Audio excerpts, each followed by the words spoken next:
So a lot to talk about today. I wanted to start out with this. Rana Foroohar, and frankly, I'm not certain how to pronounce her name, but Foroohar. I think it's Foroohar. She's a global business columnist and associate editor for the Financial Times, and she writes a newsletter that, if you subscribe to the Financial Times, shows up in your inbox, every couple days. And I find it absolutely fascinating, some of the most insightful stuff. And she wrote yesterday that one of the big mistakes, in her opinion, and I share that opinion, that the Harris campaign is making right now is refusing to talk about tariffs in Pennsylvania, Wisconsin, and Michigan. Here's what she wrote. She said, when you talk about tariffs as a sales tax, and by the way, that's how Harris is referring to it. She just, Trump is saying we need tariffs. Harris is saying that's a sales tax. It's going to increase prices. Forget it. Okay, so back to Rana Foroohar. When you talk about tariffs as a sales tax, working people in the industrial Midwest don't hear that as a rallying cry against inflation. They hear it as proof that Harris doesn't necessarily have their back and won't necessarily protect their jobs. And I think she's absolutely right. Tariffs can be a very good thing for a country. I talked about this at some length, I believe it was last Thursday or Friday on this program. Just, off the top of my head, essentially, somebody called in and said, hey, explain to me about tariffs. And I just went off on a riff. And it got me thinking that I really, I haven't written about this in years outside of my books. My newest book, which will be shipping in just a couple of weeks from, booksellers all across the country, is called The Hidden History of the American Dream, the Demise of the Middle Class and How to Rescue Our Future. And in that book, there's a couple of chapters about tariffs, and I reference that in today's article. But, this all began in 1789 when Henry Knox rode up to Mount Vernon on his horse to tell George Washington that he'd just been elected president of the United States, unanimously. And Washington asked Knox to do two things. He asked him to, number one, tell people he was going to be a little bit late for his inaugural because he had to visit his mother, who was dying. In fact, it was the last time he ever saw her.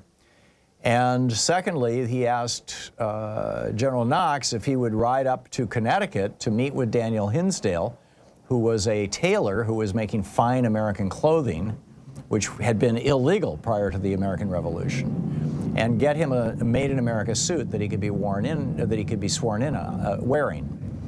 And, so Knox took his measurements and went to Connecticut, and sure enough, George Washington was sworn into office wearing a made-in-America suit, which were quite rare back then because for 200 years, England had forbade any American company or tailor from manufacturing fine clothing.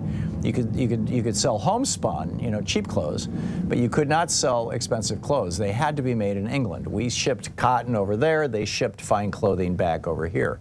And thus we maintained their industrial base. So they also forced us to buy tea, the primary American beverage from the East India Company, and that tipped off the Boston Tea Party of 1773, which I've written about and talked about at some length here. So when Washington was sworn in, his big challenge was how do we turn America into an industrial superpower? And he turned to Alexander Hamilton, his Treasury Secretary, and said, what do we do? And just like the same way that James Madison had spent 5 years studying republics, how countries put together governments, including Native American communities, the subject of my last book, The Hidden History of American Democracy. The same way that James Madison had spent years studying how to construct a constitution, Alexander Hamilton had spent years studying how countries developed industrial policy, or what today we would call industrial policy. Back then, it wasn't quite called that. And, Adam Smith had laid this out in 1776 in his book titled An Inquiry into the Nature and Causes of the Wealth of Nations. And what Smith laid out was that only manufacturing creates wealth. Well, actually, there's three ways to create wealth for a country. Number one, you can dig it up out of the ground. You can dig up gold, you can dig up iron ore, you can dig up coal. These are all things that represent wealth. So number one, you can extract it, extractive industries. Number two, you can steal it.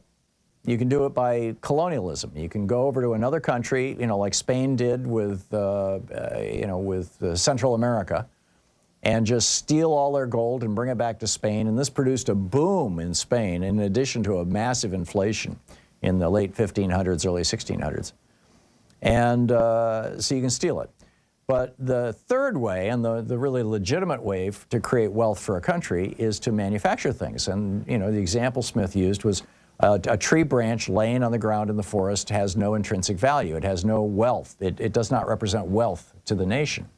But if you apply labor and tools to it, in other words, take out a knife and turn it and whittle it down into an axe handle, it now has value. It's now something that can be sold or can be used.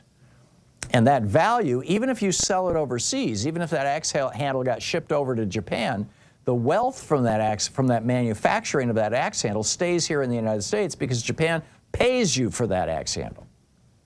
So the only real way outside of extraction or theft to create wealth for a nation is manufacturing.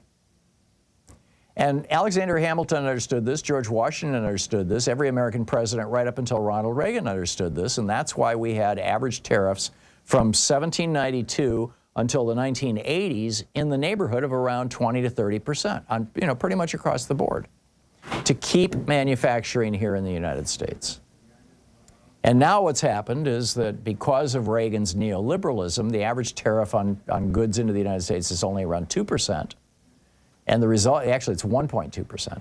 And the result of that is that we don't make things here anymore. In the 44 years since Reagan began the crusade to do away with tariffs, a very successful crusade, by the way, that, in Reagan's era was GATT and the World Trade Organization, then George Herbert Walker Bush wrote the North American Free Trade Agreement, NAFTA, and all that kind of thing. So anyhow, the bottom line is that we have lost trillions and trillions of dollars of wealth, much of it coming out of the pockets of average working class people. And where did all that wealth go? It went to China. That's why China is the second wealthiest country in the world right now, because they adopted Alexander Hamilton's plan at the same time we abandoned it in the 1980s. And here we are. So now, as Rana Foroohar says in the Financial Times, and I completely agree with, Kamala Harris needs to be saying, tariffs aren't a terrible thing. Donald Trump just did them wrong.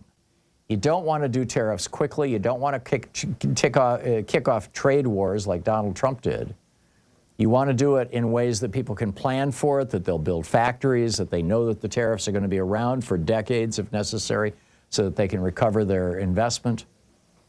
And, and as I said, Kamala Harris needs to start talking about tariffs and talking, fondly about tariffs.